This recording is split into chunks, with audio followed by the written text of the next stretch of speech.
Change doesn't wait. Why should you? Welcome to the Gaia Guild, Global Action Impact Awareness. At GaiaGuild.com, thousands are coming together. Creators, innovators, change makers, building a future that matters. Your membership unlocks events, classes, and connections that spark action. And explore the G3 collection and exclusive guild merch at GaiaGuild.shop. This isn't just talk, it's movement in action. Gaia Guild. Join today. Become a guilder. Visit GaiaGuild.shop. What is CannAbsorb? CannAbsorb is a high-performance acoustic absorber made from natural, hemp-based fibers for maximum sound control. It delivers a Class A fire rating, low VOC emissions, and up to 1.00 NRC sound absorption, helping create cleaner, quieter, healthier spaces. Compared to fiberglass and mineral wool panels, CannAbsorb is natural, sustainable, and built to perform. Better spaces. Better every day. Learn more at CannAbsorb.com.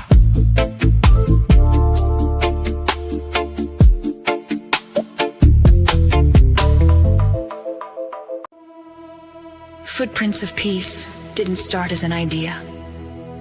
It started as a strategic signal of resonance with intent. A gathering, a moment, a spark. In Miami during Art Week at Bit Basel, where we voted art to the moon. And then globally, we hosted the first ever World Space Party in Uganda in alignment with Rotary Club in Kinoni.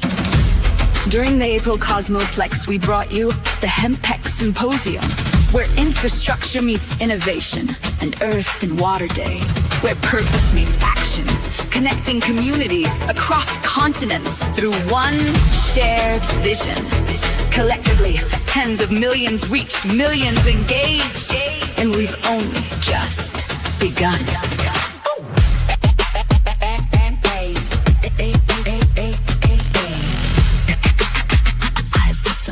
Transition. Because this is not a single event, it's a system. A global activation framework designed to connect culture, science, policy, and humanity into one unified movement. We continue the momentum with a celebration of the 250th anniversary of the United States in Philadelphia with our event. The next 250 years aligned with the World FIFA game on July 4th. Join us and punch a bag, kick a ball and take a breath. Then with How2 Positive, we are in Mongolia, COP17, August 17th through the 28th, where climate meets the land, where conversations become action. Then the world anchors Times Square, New York City, International Peace Week, September Cosmoplex, live in Times Square from the 18th through the 22nd, and then activating the world, synchronized Global Day of Dance on September 23rd. This is the global stage, where visibility becomes participation, and participation becomes movement, growth, expansion. From there we expand, farm aid, real music, real agriculture, real impact, Paris, science in the city, international policy, patience, innovation. Then we synchronize across continents, across cultures. The month of October unites the world and beyond, starting with Puerto Rico Space Week in coordination with the Caribbean Spaceport Alliance. Origins, a global synchronized event anchored in South Africa and expanded across the world. One moment, one planet, one origin. Then the 13th annual Catskills Halloween Festival and Oddities Market in New York, an experience unlike any other. We close the year with the return at Miami Art Week with Bit Basel and other activations. Where culture meets capital again. Then we converge.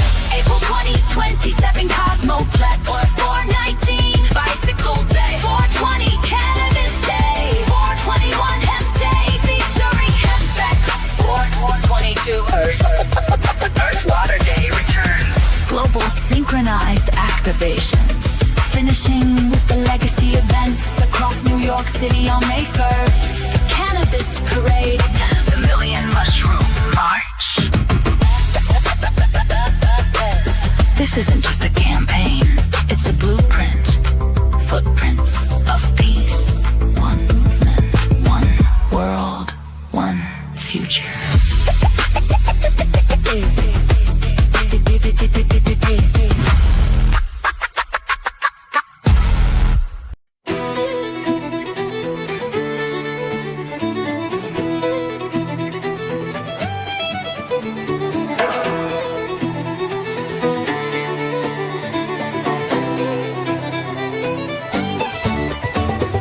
Global action, voicing strong, impact building all day long. Awareness shining, truth revealed. Step inside the Gaia Guild. Membership, product, services merge. Join the movement, feel the surge. Together we rise, together we build. Become a guild, enter at GaiaGuild.com.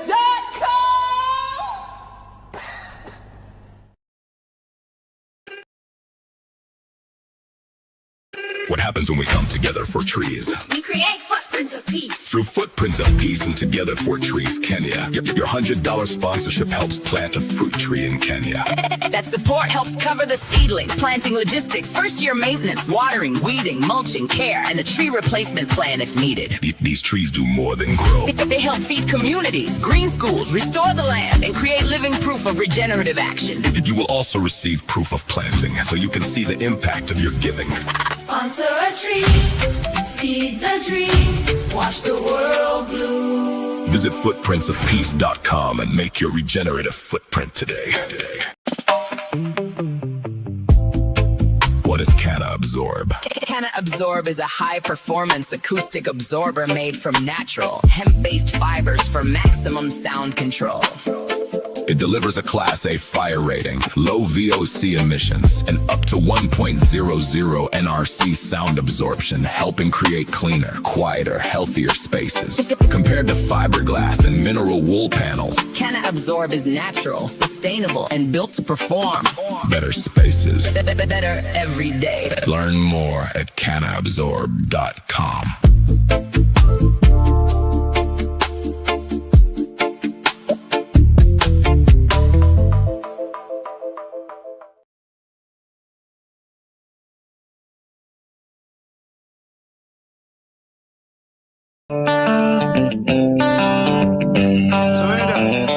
It's time for Sweet Home CannaBama, a show that'll answer all your questions, provide accurate information, and dispel the myths of CBD. You can participate and have your specific questions answered by emailing sweethomecannabama.com.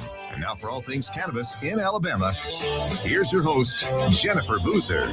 Welcome to the show, everybody. You're listening to Sweet Home CannaBama Radio right here at FM Talk 106.5 in Mobile, Alabama. We're broadcasting across the Gulf Coast, Florida, Mississippi, and, of course, Alabama. And we're also live streaming on YouTube, Facebook, Instagram, X, LinkedIn.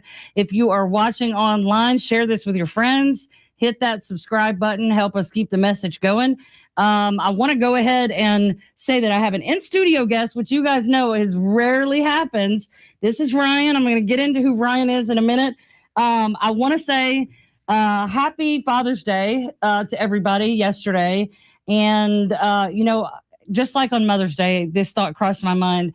If you have lost your dad like me, or you're a dad who has lost a child, or you never had a dad, and Father's Day is painful and there's a lot of grief, I encourage you to go back to our episode from 2 weeks ago with Dr. Lakeisha, where we talked about grief and coping with cannabis on our YouTube channel. And, ever since we did the episode, I think it has so much value. Like we talked about, loss is loss and pain is pain, and a lot of effects in the brain and the body from that. And so if you're looking for guidance, struggling with sleep, with pain, with racing thoughts or brain fog, all the things that derail us when we're in those sad moments. I just experienced my yearly dose of that when my son's birthday came and went. He should be 23 years old. And, yesterday I just kept thinking, I miss my dad so much. And I know so many people that have lost their dads recently.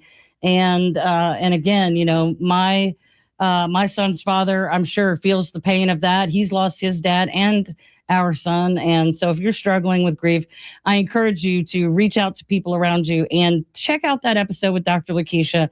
It has so much value.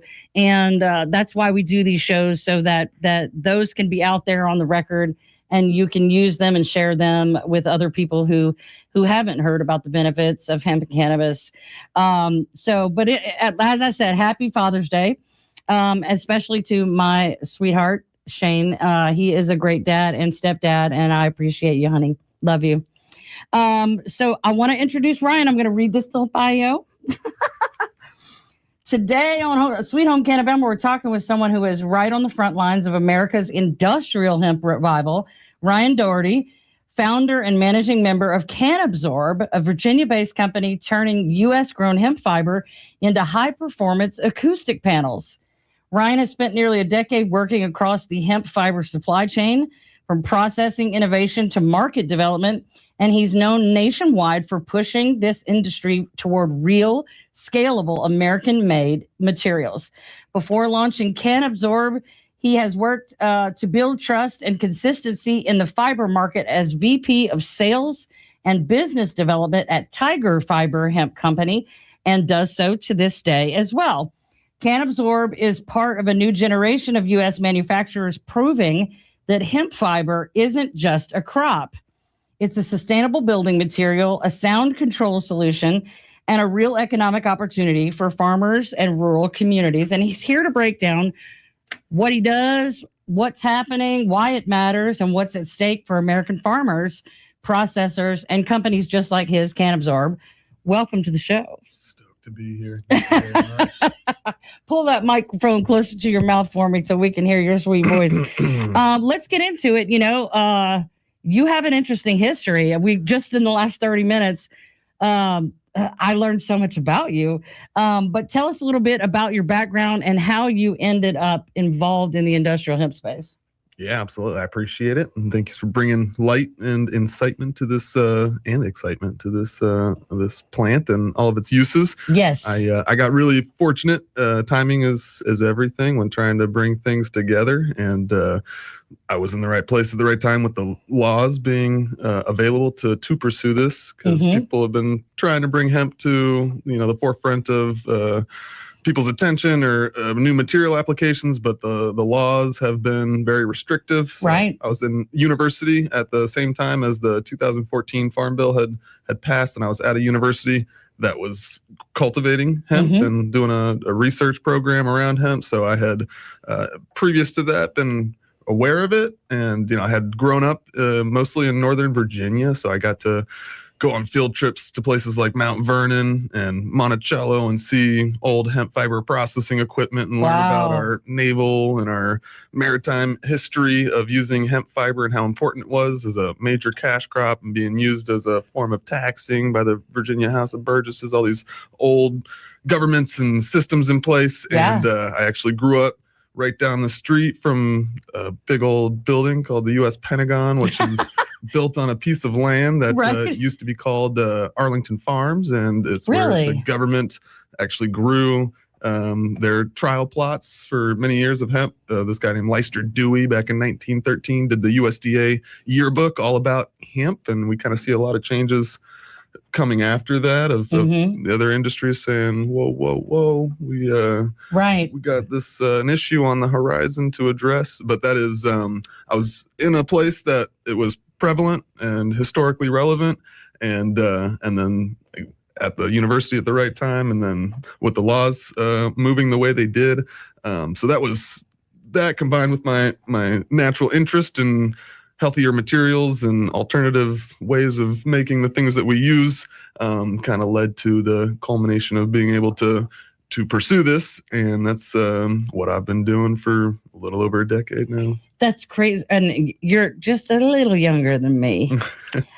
16 years. But when I was in high school, and right after high school, actually, in Louisiana, and I had moved back to New Orleans, and I was working at a record store. Oh, yeah. And they sold hemp, like necklaces and stuff. And that was like the most radical thing you could have is it's made from hemp, like this is so controversial. But no idea until I was 40 years old, which it's amazing for you to have that experience so young. It's just like my son over here in the corner. You know, when he was turning 18, 19, I was starting the business. It was 2018 Farm Bill.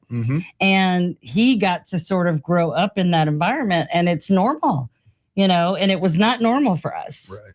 And, you know, most of the people that I end up having to teach the most are people my age and older. Yeah. You know, it was all bad. Cannabis, hemp, whatever you want to call it. It was all bad all the time. We had the DARE program and the war on drugs, you know, and I was in elementary school when Ronald Reagan was president. So, you know, it's a totally different time now and a totally different experience. But you were really at the right place in the right time, the right state, the right school, and had already gained so much of that information. That's wild. You are a lucky, lucky dude. That's when things strike, when luck meets preparation. Well, I'm telling you, lucky for me, nobody in Alabama had the wherewithal to do anything with it yet. And I got in early and helped blaze that trail. And I will, you know, no matter what, they can't take that from me. And I'm really excited to be able to do this. You know, we talk about the industrial applications a lot. I've had a few Hempcrete guys on. We've talked about, you know, all the different uses, but we've never had anybody come on specifically to talk about fiber because it is so scarce. You know, there's so few people doing it. So that's why when I saw your ad on Facebook or your post on Facebook, never heard of the company, never heard of you. You know, all my friends, never heard of you. And I'm like, what is happening? That is so cool. So I wanted to have you on the show, and I'm so glad that you're here. You know, you can see behind me, because we're about to go to break. But you can see behind me, and every week these black panels, you know, and they're foam. And people use what? Wool? You said wool. They use foam. They use petrochemical, you know, all sorts of chemically processed. Well, fiberglass, that's just itchy. Ooh, I feel itchy talking about it. Yes. You know, for soundproofing in so many different places, radio and TV studios, you know, podcast studios, any place where people need soundproofing. And we're going to talk about the natural hemp fiber alternative for that. When we come back from the break, we're going to get into the details of how it's grown, what makes it different from the hemp that we usually are talking about, and what the word hemp really means. You know, we know that it's used as a legal term to distinguish the low THC consumable market from the high THC consumable market. But what hemp really is what we're going to get into tonight. And this guy is a wealth of knowledge. Stay with us. We'll be right back.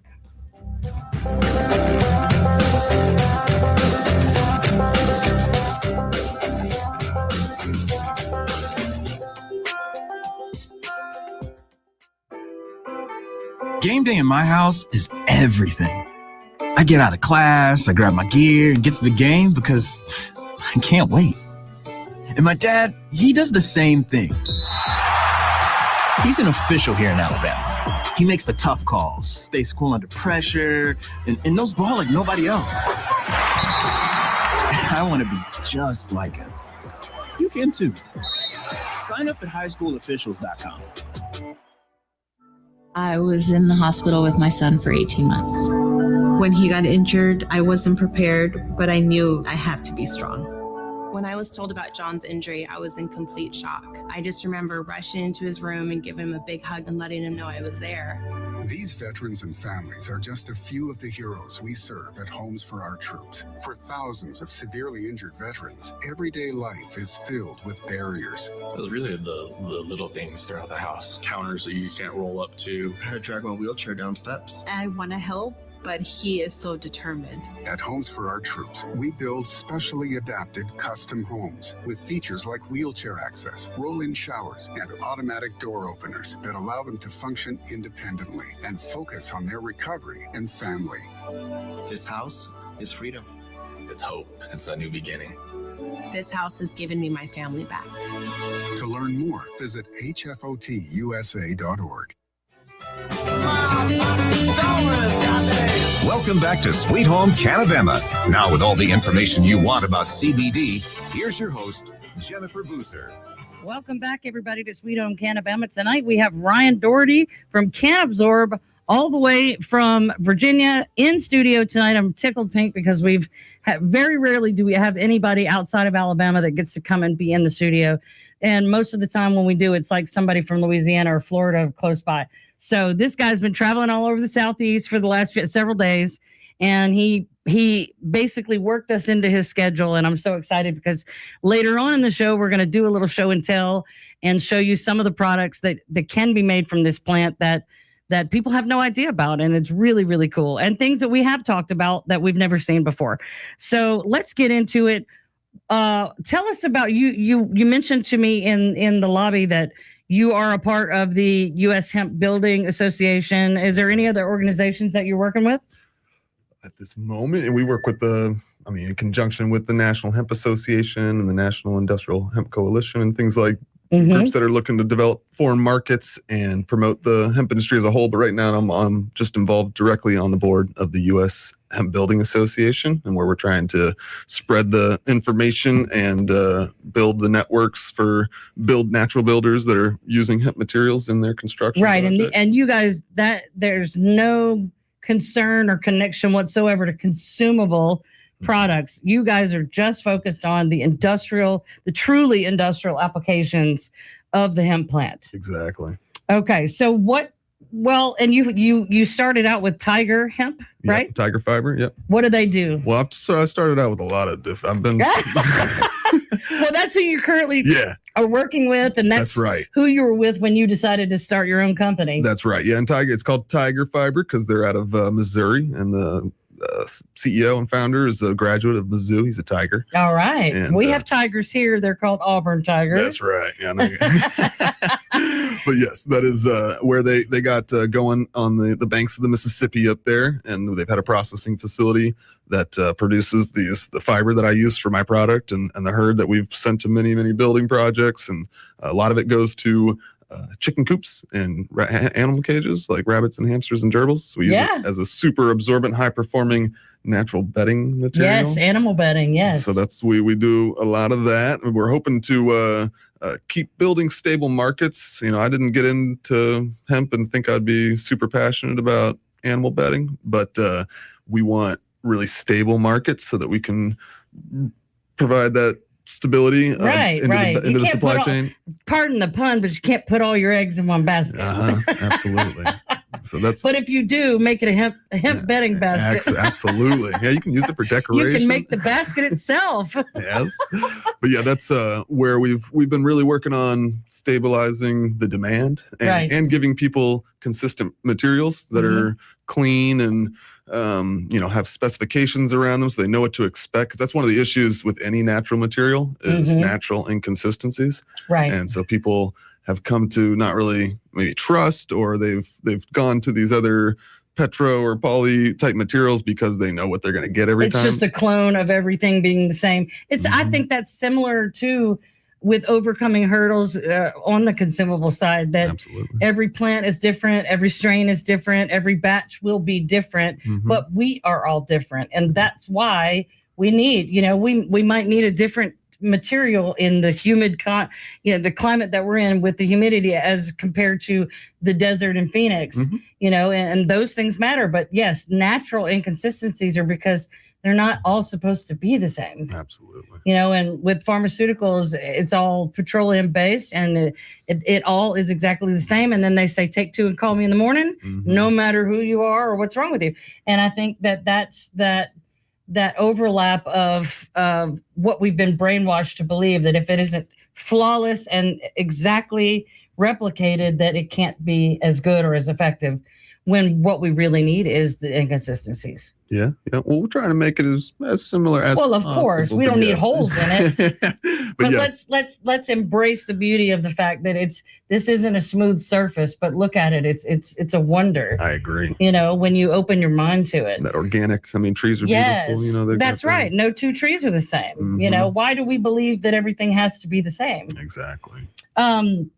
So what problem were you trying to solve when you founded CannAbsorb? Yeah, well, we wanted to find a consistent offtake market for our fiber material. Here in the United States, we do not procure things like yarns and textiles at a large scale like we used to. And it's been really tough to reactivate that woven side of the fiber market. So we focused our energy on producing what we call non-wovens, anything that you're not making a yarn out of first, essentially. And so that we looked at the kind of the best things that hemp does, and it's a hollow fiber, and it's one of its main applications in Europe is for automotive components, and they really like it because it blocks the noise. You get a real quiet ride when they make the interior door paneling and stuff from the hemp fiber. Yes, I have heard that. And so that's we saw that as one of its highest performance aspects, and that's what really people want to see.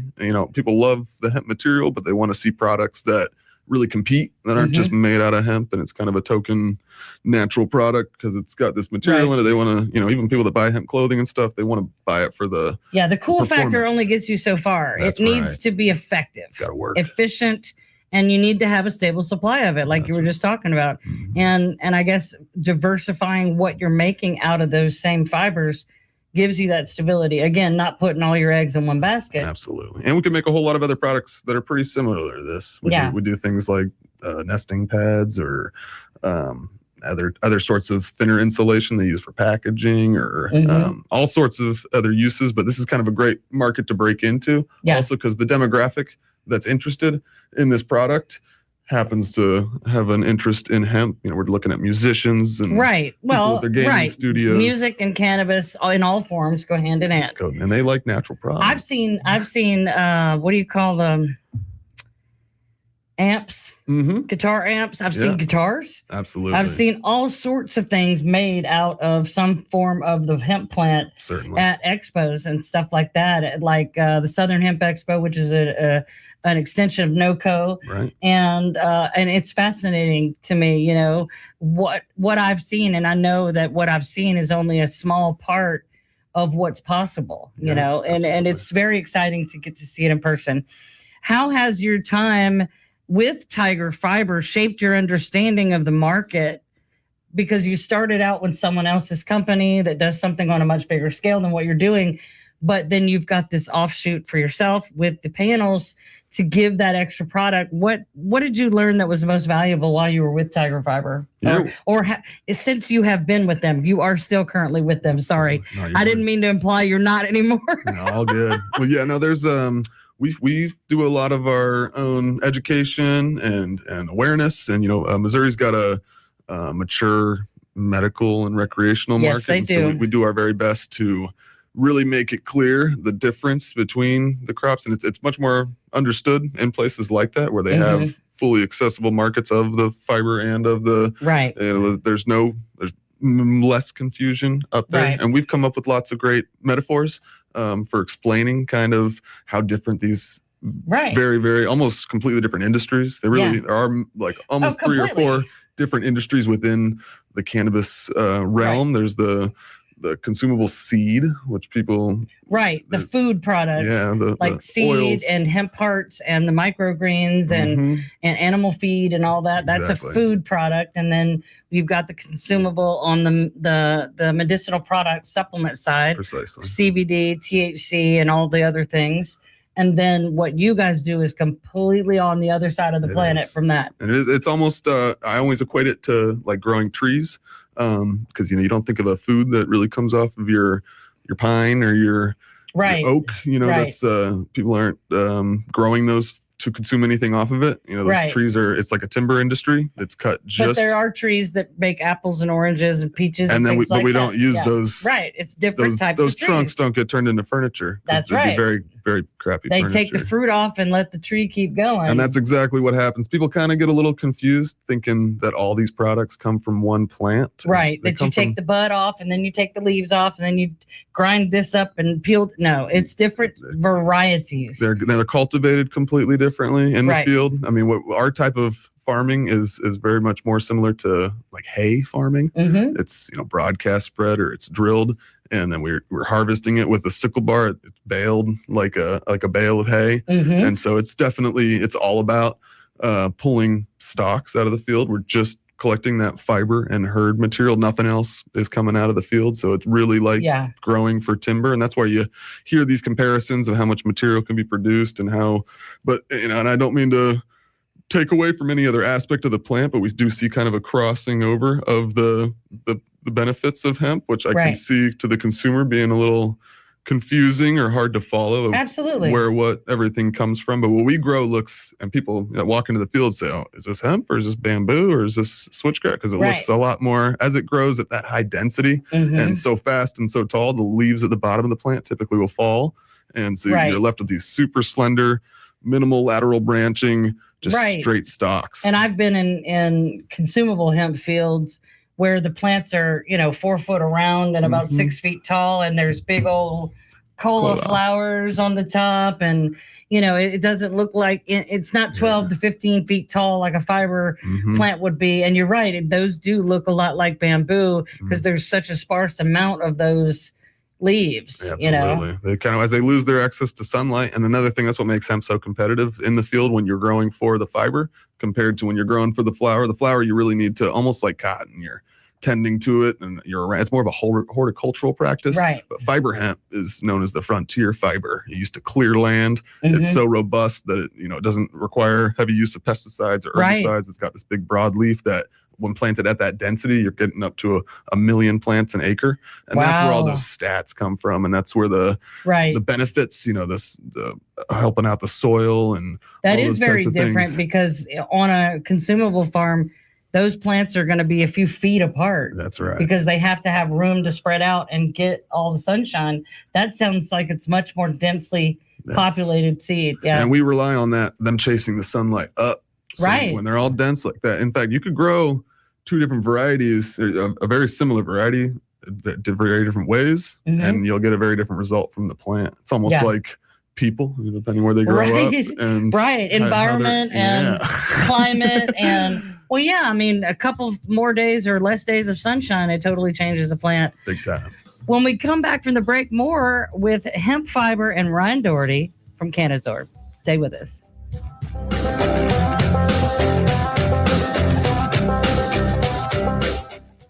FM Talk 106.5, the Gulf Coast Weather Authority, and Dr. Bill Williams.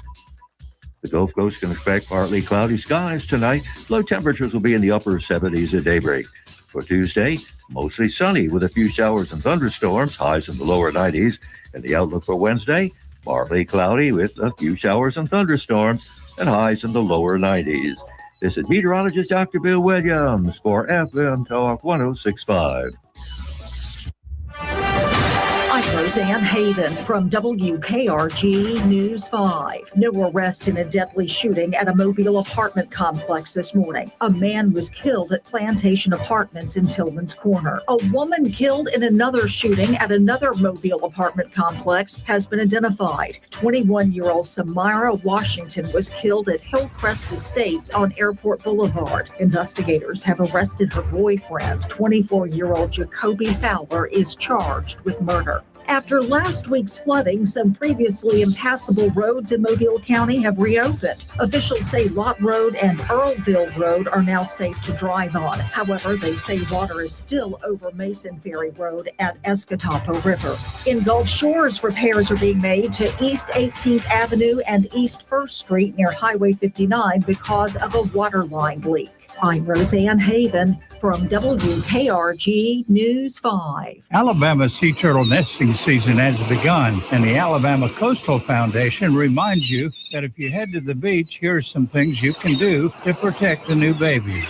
Remove beach items at night. Fill in holes in the sand. Keep white lights off the beach at night. Give nesting sea turtles at least 30 feet space. And remember, all turtle activity should be reported to the Sea Turtle Hotline, 866-SEA-TURTLE. That's 866-732-8878. Now. We tend not to think about now. We dream about tomorrow, relive yesterday. But sometimes we don't see what's right in front of us. Victory over cancer is in front of us. Right now, cancer research is saving lives. Cancer research funded by the V Foundation is leading to new discoveries and new treatments, and ultimately, one day, victory over cancer. Right now, 1 out of every 2 men and 1 out of every 3 women will get cancer in their lifetime. Now is your moment. you may save someone you love. The V Foundation has the skill, the speed, and the strength to achieve victory over cancer. Because today's cancer research is tomorrow's victory. Learn more at V.org. Don't give up. Don't ever give up. Welcome back to Sweet Home CannaBama. Now with all the information you want about CBD, here's your host, Jennifer Boozer. Welcome back, everybody, to the second half of Sweet Home CannaBama Radio right here at FM Talk 106.5. We are live streaming from YouTube and all the socials. We're talking tonight with Ryan Doherty, who owns CannAbsorb, and he works for Tiger Fiber Hemp in Missouri as well. And so the panels, let's talk about the panels for a minute, because we were talking about these panels here are foam and made with all these chemicals, wool and fiberglass and all of those things that are not ideal. And these, how does the performance of those, you said it was a hollow fiber. That's right. And that's what helps the sound absorption? Greatly, yeah. So the fiber looks kind of like a straw if you looked at it. Yeah. It's got gap in the middle. And what we do is we use a special machine that actually entangles all these fibers in a special type of matrix. And what we're trying to do is have the sound kind of get lost in there. Yeah. Like when you're in a forest and you can't hear the road anymore once you start a hike. Right. It's because the sound can only transfer and move so far. It can move in a straight line, and we're not giving it a straight path. Exactly. So what makes sense when you want to, in terms of acoustic paneling, what people really look for is two things mainly, that they're comparing it to other materials or products out there, and that's how well it reduces noise. They have a test called a noise reduction coefficient, and they test it at different decibels, and they take an average of that, and it's a 0 to 1 score. And panels like these, usually that's why they put those angled cuts in it and stuff. Yeah, like that. I've always wondered why they have ridges, or sometimes they look like egg grate. It's to get it to the sound to bounce in there. So, this is the natural. Well, we don't have to do anything to this because we have so much that they have air pockets and things in there that are trying to diffuse the noise, but we have this natural matrix of fibers where the noise gets lost in there. So we're able to get a much better NRC out of this product than they can ever get. So this scores a 1. The highest you can get. And the other thing that we do, typically hemp fiber would be flammable, but we treat this material with an all-natural fire retardant so that it has a Class A fire rating as well. Wow. So this thing is has no flame spread, so it's safe and it's high performing. And those are kind of the two things. And then in order, we've talked to a lot of folks, gotten a lot of feedback from noise, studio builder, all this kind of stuff. And that's kind of the first things that they need to tell the customer. It's going to be safe. It's going to be effective. Right. I imagine that would melt if you put a flame to it. It will. They probably have done something to make it not combust. Yeah. And they have, it's called a flame spread. So it's still will smolder and stuff, but it won't light up and burn other things around. Well, that makes sense. Yeah. I have no idea about sound proofing and paneling, so sorry if some of my questions are weird. Well, no, the biggest materials out there that people use typically are fiberglass. Yeah, is made out of melted spine, and these materials that they've synthetically derived are all trying to mimic what long thin cellulose fibers do naturally. So we're pulling cellulose out of the ground, like wizards, like some magical feet, and these guys are having to melt rocks with high energy, go and jump through all those hoops. Just to get what nature can provide us. I mean, I don't even want to know what the process of melting rocks is like in order to make fiberglass. Well, it's proprietary, so don't worry. Well, I'm sure it sounds hot. No, it is. There's a big brand called Rockwell. Usually when they move into a neighborhood, people aren't pleased. Yeah. Because they do use a lot of energy, and they have, again, making this a superior product because you just throw the seed out, let it grow, take it down, do the do, and there you go. Absolutely. And it's got the highest rating, which means it performs as well or better than these other alternatives, and it's safer. Yes. It can absorb. It can absorb. I see where you went there. Well, and two, I know that I did a little reading, and foam and things like that can off gas, chemicals and things to the room. So you can imagine with all the panels, some places I've seen are wall to wall. Yeah. That's a lot of That's a lot of chemicals in there. Yep. When you get in those brand new cars, you got that new car smell. It's probably not the best. Yeah, probably not. Creating that scent for you. Smells like money. Yeah, that to some. So then that's why they're better, though, as you know, for indoor air quality. We talk a lot about the sort of natural filtration of air with hempcrete in building. But this is another way that it helps filter the air and make it cleaner and raise the air quality. And so many people have allergies, their children have allergies. And, you know, it's like, you know, when you're shut up in the house, you know, dust is skin and all the creepy things. We spend a lot more time indoors, and we should be considering what we're making all the things we surround ourselves with. You know, people got really into eating healthy, putting things in their bodies that are good, and then there's a new interest in what we're putting on our bodies. You know, turning out we're absorbing these polyesters and things into our skin. Microplastics is a huge topic. Absolutely. And now we need to look at what we're building our built environment that's all around us that we're spending more time in. So you can eat right, you can drink the right amount of water, you can you can wear the right type of material on your body, but if you're breathing it in everywhere you go, you know, I tell people all the time, you may not drink tap water, but you shower. Absolutely. You're inhaling the steam, and that steam has chlorine and fluoride and all the other nastiness. So you're getting it one way or another. That's the fact. It's crazy. The first time I heard about the amount of pesticides it takes to maintain cotton farms compared to hemp, I was at a hemp convention in Las Vegas, and I leaned over to my husband and I was like, you think anybody else in here wants to immediately just strip? Yeah. Like, this is creeping me out. It is you don't think about it. Well, I do. Well, you know, it's like you just said, you spend all your time talking about this. So do I. But people who are teachers and doctors and bus drivers and whatever they are, they think about their line of work and then their home and their family's needs. They don't have time to consider all these things. That's how the government and these corporations have gotten us to this point. Absolutely. Because nobody has time to research every stitch of material, every cleaning product, every beauty product. I mean, the cadmium in lipstick. I'm wearing lipstick knowing, and that's another thing, you know, social norms. It's like, where does it end? You know, no matter how you try to keep you and your family clean and safe, everything is trying to kill you. It feels that way. Or make you sick. Yeah, but we have the option and the possibility. We do. That's why these topics are so important. Right, and people like you are so important. I appreciate it. So what does the U.S. hemp fiber landscape look like today? It's a risky endeavor still to this day. Right. Well, and let me stop you there and say risk starts with the fact that because it's hemp, the banking, the ability to get traditional loans and lines of credit applies, even if you're not making a consumable product. Absolutely. You say the word hemp and they say, nope, see you later. It took me forever to find somebody to give me a checking account. Right.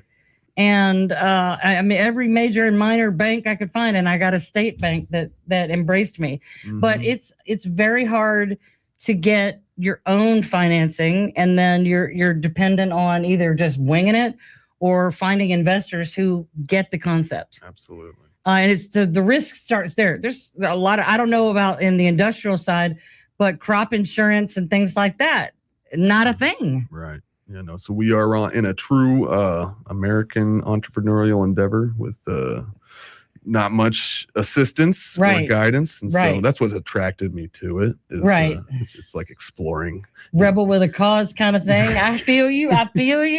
We're kindred spirits on that. But the thing that the real on the fiber side, the thing that's been, and it's kind of it's got a colored story to it because there's been attempts to build different types of processing technologies, but really to this day there is no decided upon or openly for sale large fiber there's not a systems. John Deere tractor version for hemp processing machinery and things like that. It just doesn't exist. So almost all the processors out there have to construct or imagine their own style of processing, kind of piece it together. And not only that, a lot of the old style of processing was really designed for the fiber that we needed for ropes and for clothing, and that's not really what we're doing. And there's never really been a modern day of hemp processing where we collect all this hurd material. Hurd is the inner woody core of the hemp stalk. It's like the wood under the bark. They call hemp is a bast fiber. So the hemp fiber grows like a bark on the outside of the tree. And that process of separating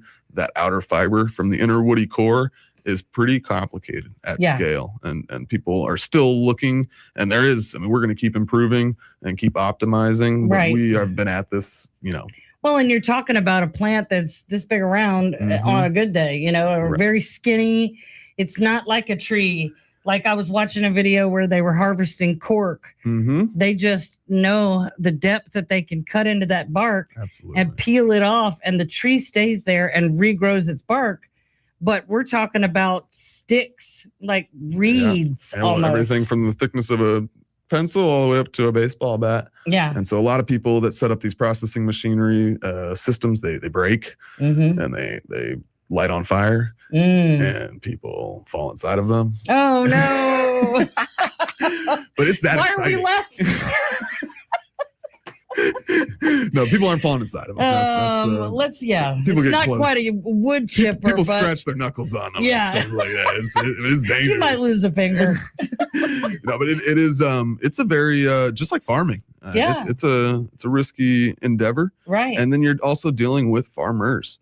So you got to have a lot of confidence to go tell somebody else to. Well, right. And that's another thing, you know, a lot of this, we want our farmers that are, especially small farms, not corporate farms. We want these small farmers, even in Alabama. That's my dream, is to have this revive the farming industry in Alabama. We are a farming state. But these guys have grown corn and cotton and watermelons and peas and, you know, peaches and, you know, all those food items.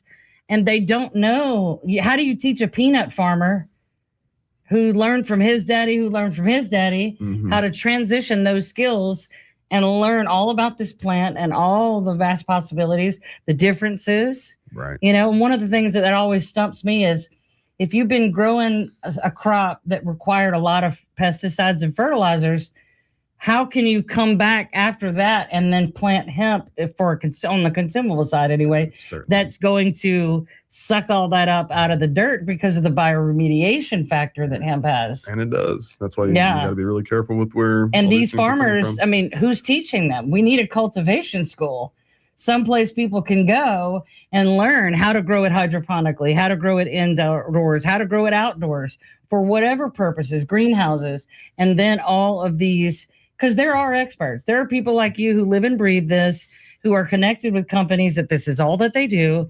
And we need to get those people all in one place to teach other people who want to and have no idea where to start. You know, I mean, that's a pretty good idea if you ask me.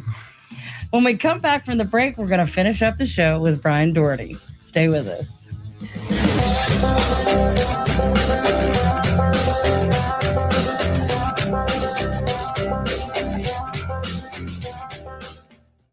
The annual Tillman's Corner Kids Day is set for Saturday, July 25th from 9 to 1 at the Community Center, 5055 Carroll Plantation Road. Donations of school supplies and backpacks are being collected to be given to students 4 to 12 years old, first come, first served, in time for the coming school year. There will also be food trucks and vendors at this fun-filled event, Saturday, July 25th, 9 to noon, 5055 Carroll Plantation Road.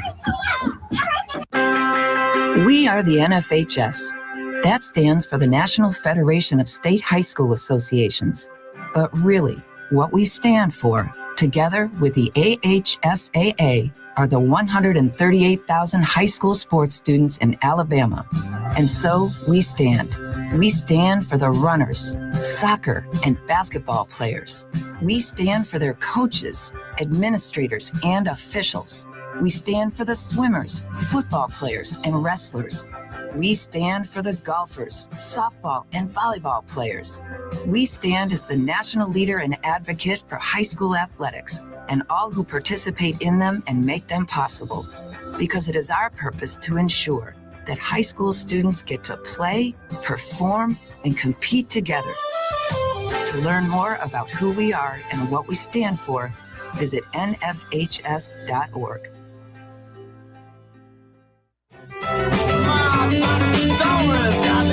Welcome back to Sweet Home CannaBama. Now, with all the information you want about CBD, here's your host, Jennifer Boozer. Welcome back, everybody. We've been talking about hemp fiber processing and the industrial application of the plant that we talk about every week. And Ryan, before the break, I mentioned we were talking about the risk that comes with growing hemp. But let's talk more, and we didn't get to finish that. Let's talk more about the reward. Absolutely. What are the upside for a farmer to get into this? And then after that, can a farm in middle of Alabama grow hemp for fiber and then sell that fiber to a company like Tiger or you to process into products where they're just strictly the grower? Yeah, absolutely. That's how we work it up in the Midwest. Unfortunately, we're surrounded by 1 million acres of farmland, or lots of arable acreage right there, and we're not running out of ability or land to grow. But that the hemp that we use is grown very similar to hay or another like a specialty hay. We're planting it with all traditional large-scale agricultural equipment like broadcast spreaders or seed drills. It's being harvested with a sickle bar, and it's being baled with a traditional baler, and that's what comes to our facility. But the thing about the hemp fiber side, is like in any of the hemp space, is that there is no base price. There's no futures trading, so everything has to be. We develop. It's not the market on the stock first. market like corn and soy. No, so there's no stable market price. There's no government buyback programs. We have to develop the market, and then we have to pick the right equipment to make the kind of materials we need for the markets we've developed, and then we have to communicate to the farmer how we need the hemp grown so that we can take that material all the way through the supply chain. Right. And so there's been instances where a processor gets set up and they maybe grow a little more hemp than they know what to do with, and unfortunately hemp fiber is very heavy, when it's rolled in a bale. And so you want to find a close proximity processor. Right, the shipping costs. Yeah, so you got to you want to move it only so far, because then once it gets made into a finished product, then it has to get moved to the consumer.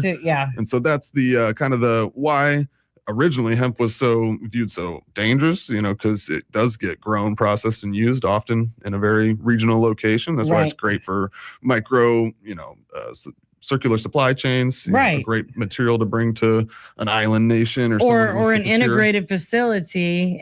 Like we know about that on the consumable side, but in an integrated fiber facility where you would grow the plants and then process them and all that in the same place. Yeah, it's almost got to be, right now it has to be vertically integrated. You got to have, because there is not a huge market space. There are companies that are using the hemp materials here and there, and but we're really pioneering building out our own markets to create that stability in the demand, and then we can provide that stability to the farmers in the form of contracts. But you don't want to just grow fiber hemp without a really firm understanding and a contract with a processor. Right. You need to know what's going to happen once you do pull it out of the ground. Where's it going to go? Because if you don't have that set up, then there's no point. You can't make any money off of it unless you want to build a processing machine and get into this good hopefully some of the few that have figured it out, who have either invented a new machine or hobbled together something that works, would be able to someday soon replicate that, so that other people could say, hey, I want to be able to do what you're doing, and here's my money, and get me a machine. It's really similar. I mean, as far as industry comparison, the cotton industry is very similar to hemp. Imagine the cotton gin. The word gin is short for engine, and it's what runs the cotton industry. Yes, we learn about cotton gins down here in school history. Well, that's what's holding the hemp industry back. We don't have a hemp gin. There is no. That's what the cotton gin is, the one that tells the farmer how much gets made and tells the producers how much they're getting to put into blue jeans and t-shirts. If anybody listening has a ton of money they were looking to invest into something like that, I could probably connect you with people like Ryan who know what needs to be done and make that happen. Well, that's what we've been doing for the last almost 10 years. We've been working on building that new. And that's what we run up in St. Louis. It looks like nothing else around the world. I've seen processing equipment. We do things crazy here in America. We got a big backyard called Texas. We got equipment everywhere. We can make anything here. And we just need a few things like the government to not be in our way. Yeah, and interstate commerce too. That's a good thing on the plus side for anything, as long as you're not talking about consumables. But for these products, interstate commerce is a huge help. Yeah, we can move because even if there are only 5 processors or 10 processors in the country being able to go from state to state fluidly. You know, in Europe, you got to go from country to country. Certainly. And every country is its own thing. So I think that's one of the beautiful things about being able to do this in America is that we do have the ability to roam from state to state, basically unbothered. Absolutely. And hemp used to be it was the largest cash crop in the United States for many years. Yeah, couldn't you pay your taxes with it back in the places, 1700s? Certain people like the Virginia House of like Burgesses. Virginia, yes. Yeah. Our U.S. government, the modern day, right? They haven't been, but yeah, like you were talking about earlier, we did bring it back briefly during war times. You know, when we need World War II, or when a country needs materials, they often turn to hemp because the market's stipulations come out when you're in a time of desperate need for resources, and it's the ultimate resource. You know, it can produce tons of material on a single acre in a fraction of the time of other materials. It helps the soil. It uses minimal resources to procure these materials. So it is something that really we need to bring our focus back on to people buying, because that's really what's going to drive this is people putting acoustic panels in their homes and their studios. Okay, so this may sound super, TMZ of me, but have you seen the brouhaha about Zac Efron? Absolutely. Building in the jungle in Australia. He's building a house with hempcrete and fiber and all these different things in this like natural habitat for himself.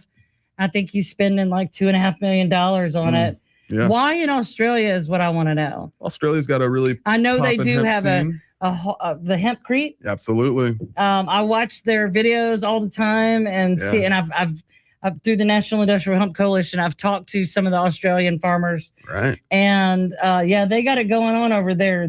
We could take a page from their book with the industrial applications. I go on call. They still need a big machine. Yeah, of course. They're calling America, say, hey, you guys got big machine. Right. World counts. Somebody who likes making big machines, call us. But yeah, no, that's what's missing on a large scale. Well, that's the logjam. You said, the biggest hurdle is that growing it is one thing. Yeah. But processing it is really where the slowdown and the confusion and where you can really have a breakdown in creating a more stable supply, growing the number of people growing and processing it. Because you're right. If you don't know what you're going to do with it once it's done, then what's the point? Yeah. It's the processor who stimulates they write the contracts to the farmers. They write the POs to the people who want to buy it. And it's really, we're vertically integrating and coming up with our own products. So we have transparency into that market and we can grow it ourselves. We're not going to wait for people to say, right. No, hey, we'll use it.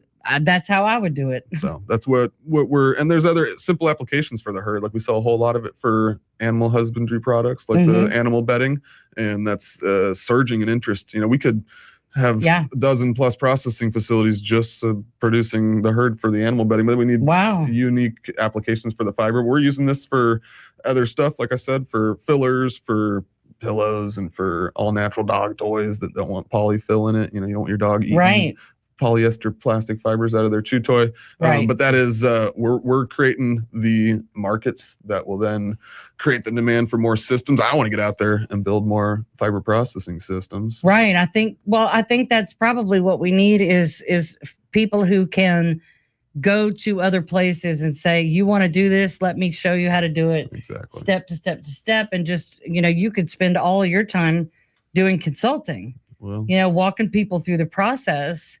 And again, there needs to be some sort of mainstream education on this, because there are now a few programs in universities around cannabis, but it's all on the medicinal and consumable side. Right. I don't see anybody in the university level.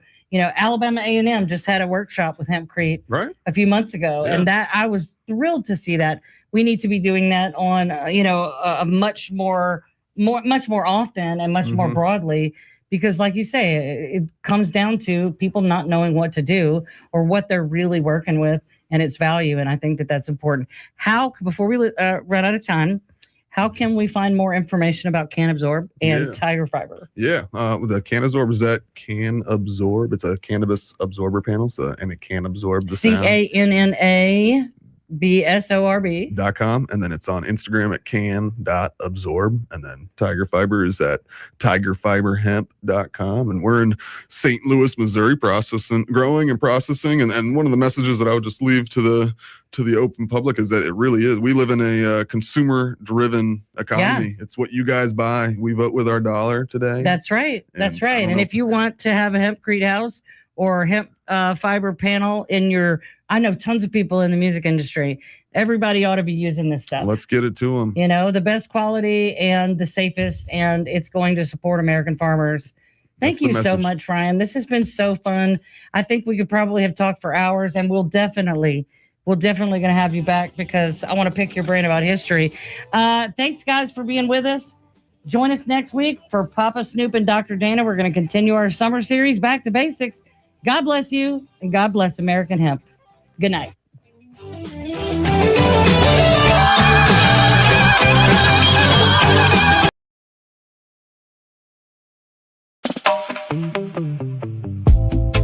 What is CannAbsorb? CannAbsorb is a high-performance acoustic absorber made from natural, hemp-based fibers for maximum sound control. It delivers a Class A fire rating, low VOC emissions, and up to 1.00 NRC sound absorption, helping create cleaner, quieter, healthier spaces. Compared to fiberglass and mineral wool panels, CannAbsorb is natural, sustainable, and built to perform. Better spaces. Better every day. Learn more at CannAbsorb.com.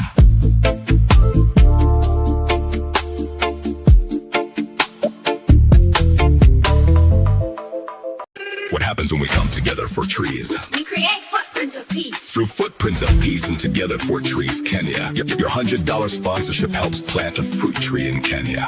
That support helps cover the seedlings, planting logistics, first-year maintenance, watering, weeding, mulching, care, and a tree replacement plan if needed. These trees do more than grow. They help feed communities, green schools, restore the land, and create living proof of regenerative action. You will also receive proof of planting, so you can see the impact of your giving. Sponsor a tree, feed the dream, watch the world bloom. Visit footprintsofpeace.com and make your regenerative footprint today.